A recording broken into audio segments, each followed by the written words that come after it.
Hello everybody and welcome to part 27 of Kerbal Space Program. The journey continues. We start today by blasting off from the KSC with one of our Brunel Mark II rockets, and aboard we have the familiar trio of Corkin, Wenby and Barbas Kerman.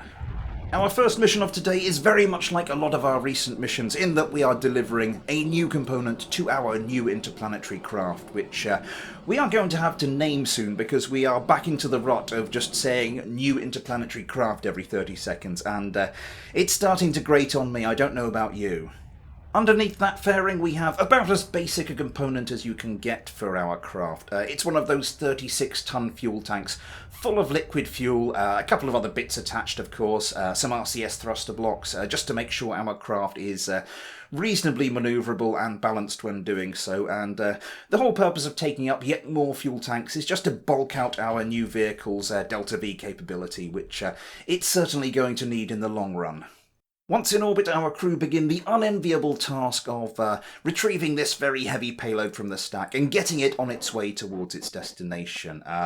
It's not that bad really. The Brunel has done admirably with this kind of payload, nearly 40 tons, but I can't imagine ferrying anything much heavier than this about using it. I think if we ever got to that stage, we might need to develop well, certainly a new orbital vehicle, maybe even a new launcher to carry both it and the payload into orbit as well. Arriving at our new craft, we don't have the luxury of sunlight, but we're going to get our initial docking done nonetheless. We need to get rid of the docking adapter on the other end of that payload, so we dock that to one of our new vehicle's smaller docking ports. With that attached, and with daylight now upon us, we can leave that adapter behind and start to manoeuvre this new fuel tank into place. This is the first of two fuel tanks which are going to sit either side of our new craft's central body. I make a slight mistake when I attach this the first time round. I don't quite have it lined up how I wanted to, but we get it right the second time around, and everything is looking good.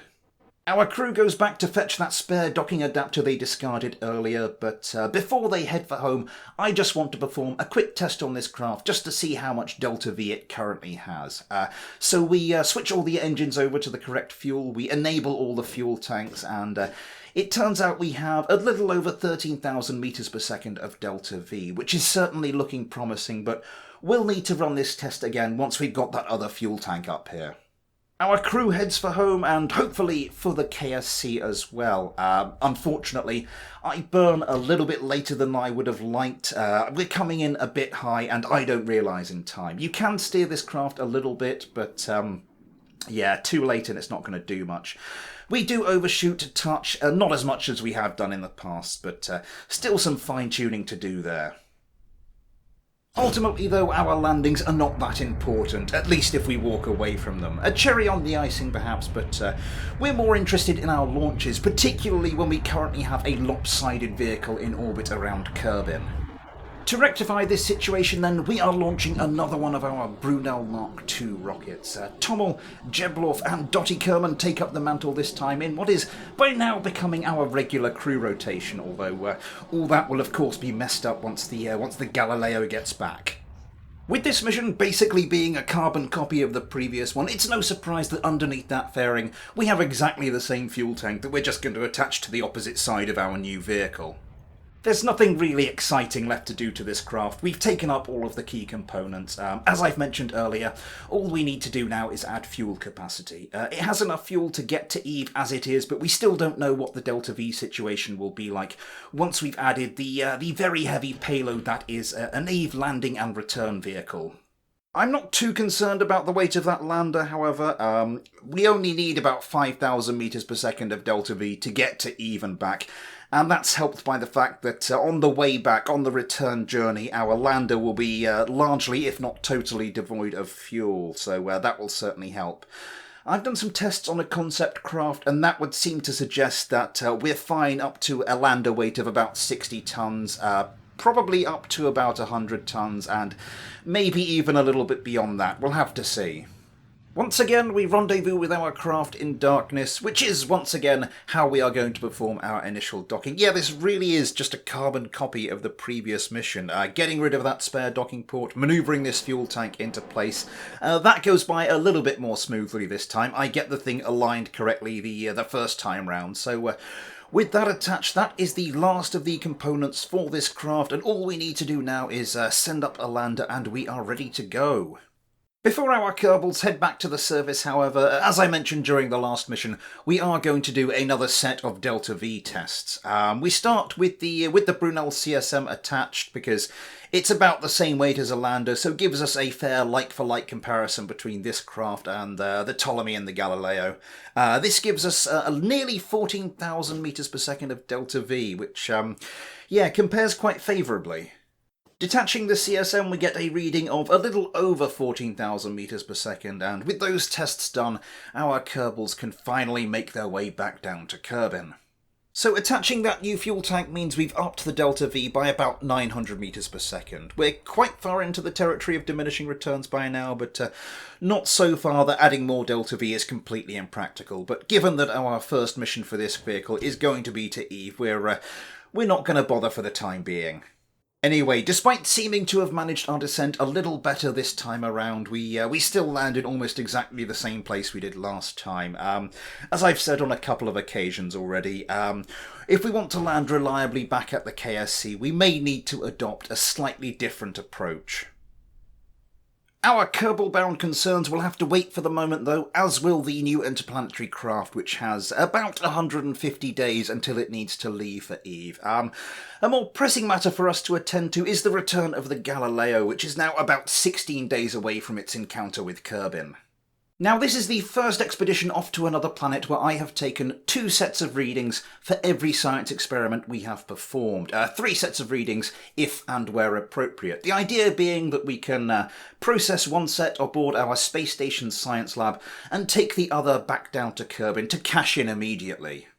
All in all, this craft represents a hefty bounty of science which we want to make very sure arrives safe and sound back at Kerbin. So we indulge in a little bit of time acceleration as we follow the Galileo into its encounter with Kerbin, and once it's arrived we can start to plan its orbital insertion burn, and here's where things start to deviate from the plan a little bit.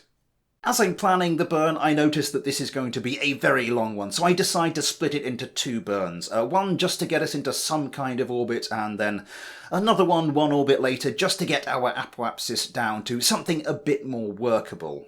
It should be more efficient to do it this way, but as I'm planning it, I notice that this initial burn is going to consume the vast majority of our remaining Delta V, much more than I thought it would do, and as things stand, we're not going to be able to get back to the space station. Now, at this point, 2 solutions present themselves. The first is to perform some kind of refueling mission. Get this craft into as low and as circular an orbit as is possible, and see how much fuel we can get up to it. Hopefully it'll be enough to get it back to the space station. The second is to perform some kind of aerobraking. After our initial burn, we will still have enough fuel to lower our periapsis till it's just inside the atmosphere, and then micromanage it as we perform many passes, slowly reducing our apoapsis, which is going to take absolutely ages, and we're still going to have to send up some fuel to it anyway, so we're going for the first option. I do try some other things. There's an encounter with the moon there if we want it, so I try to see if I can get it so that reduces our energy, makes our fuel go a little bit further, but in the end, no. We're just going to have to proceed with the plan as it was. So we travel all the way around Kerbin, we get down to our periapsis, and we perform that burn for as long as we dare. I leave a tiny bit of fuel in the tanks. I have no idea why. I think it was just sort of a just-in-case kind of thing, but there's not really a just-in-case to be had here. So anyway, we have got our orbit down to something that's not too eccentric. Our periapsis is 1.4 thousand kilometers. Our apoapsis is 1.8, and well, that'll have to do.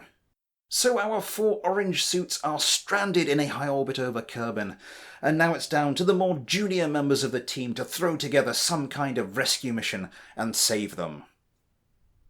Our Kerbals on the ground waste no time in assembling one of our Brunel Mark IIs and wheeling it out to the pad. Corkin Kerman will be leading this charge to rescue his comrades, and he will be joined by Gwenby and Barbas. I don't know why I'm making it sound quite so grandiose. It's basically exactly the same thing we had to do during the last series when our Juno expedition returned to Kerbin, although this time our craft is in a much higher orbit. Yeah, when I was planning this mission, I really had to resist the urge to do the whole thing. Our Kerbals are stranded aboard the Galileo in a high orbit over Kerbin, and we don't have a craft that can reach them. Or at least we didn't. Until now. And then, get the new interplanetary craft to fly up and deliver some of its fuel across, and then get them both returned back. But that would just have involved some extra fueling missions up to our new interplanetary craft and what have you. Generally, it would have been just a bigger pain in the arse, so I decided just to go with a regular refueling mission. Well, I say a regular refueling mission. Obviously, some things are going to change. We need to get much further out this time, so we're going to try and squeeze as much out of this rocket as is possible, whilst still leaving no space junk behind. Normally I discard that second stage as soon as our apoapsis is up high enough, but now we're keeping on to it a little while longer, and we're keeping that third stage with us for a lot longer. Normally I just use that to get our orbit circularised and then discard that, but no, we need this to boost us up much higher before we're done with it. At first we'd raise our orbit up to 400 kilometres, which I think is about right looking at the Delta V situation. And then I remember that, well, once we detach the rest of the craft, the Delta V situation for that third stage is going to get a lot better. So I chance it and raise our orbit to 600 kilometres before we do discard that stage, and it deorbits itself to burn up in the atmosphere.